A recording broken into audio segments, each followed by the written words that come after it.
I'm Jimmy Johnson. This is Bullford 82.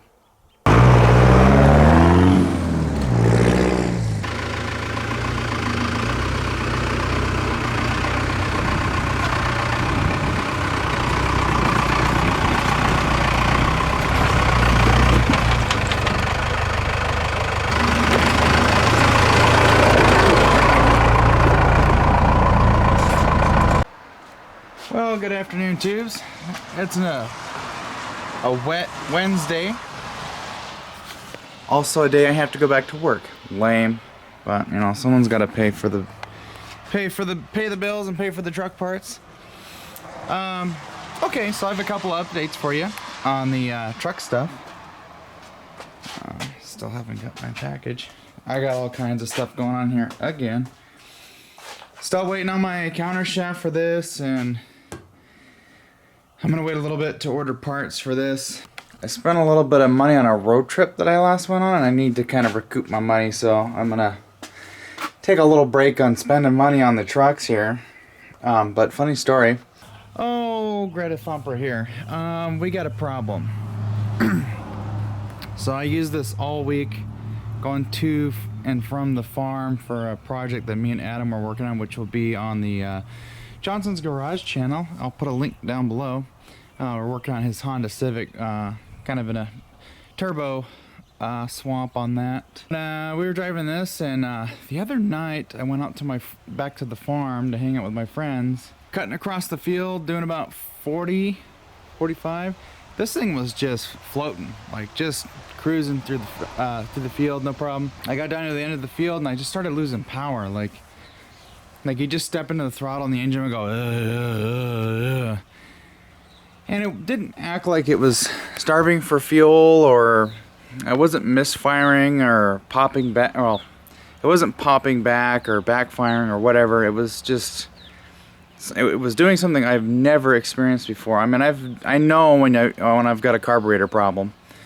This one did not feel like a carburetor problem because we had a brand new Edelbrock in there, and it's been running really good. It starts up like it's fuel injected most of the time. So I think the HEI distributor I put in there, which was like a $60 knockoff off of eBay, I don't think it's I think something's wrong with it. I put a new ignition module in it, like an actual decent replacement from like Napa, and it's just, it does the same freaking thing. So I'm thinking that something else is wrong with that distributor. So I'm going to end up getting a Pertronix unit that's actually like a Ford distributor, but it runs kind of like the HEI, where you just need power to it and, you know, a coil, and you're off and running. So that's going to be something we're going to have to spend a little bit of money on if we want to get it to run right again. So I'm not going to be cheaping out on the fuel and ignition stuff anymore. It's bit me in the ass a few times already, so it's an example why you don't want to cheap out on stuff like that. So that's that. And I just put insurance on it too because I was driving it to and from the farm, but you know, I guess it's insured now, so that's cool.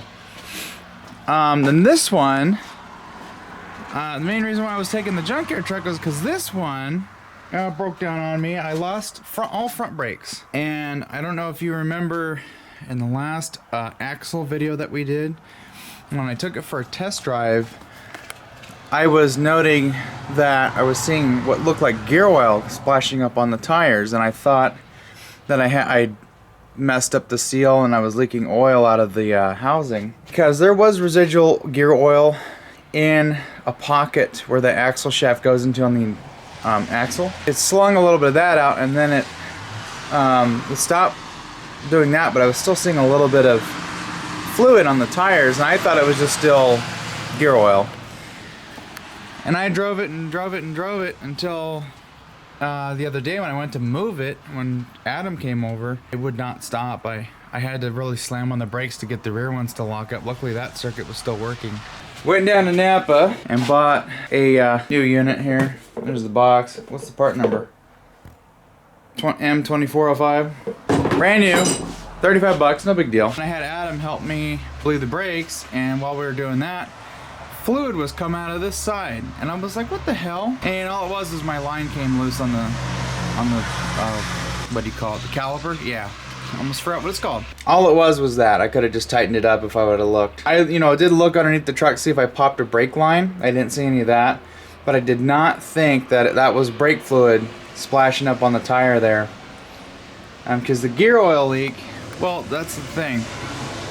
The gear oil leak would come out of the end there and then run down and then drip on the tire, so I was just thinking that that was gear oil.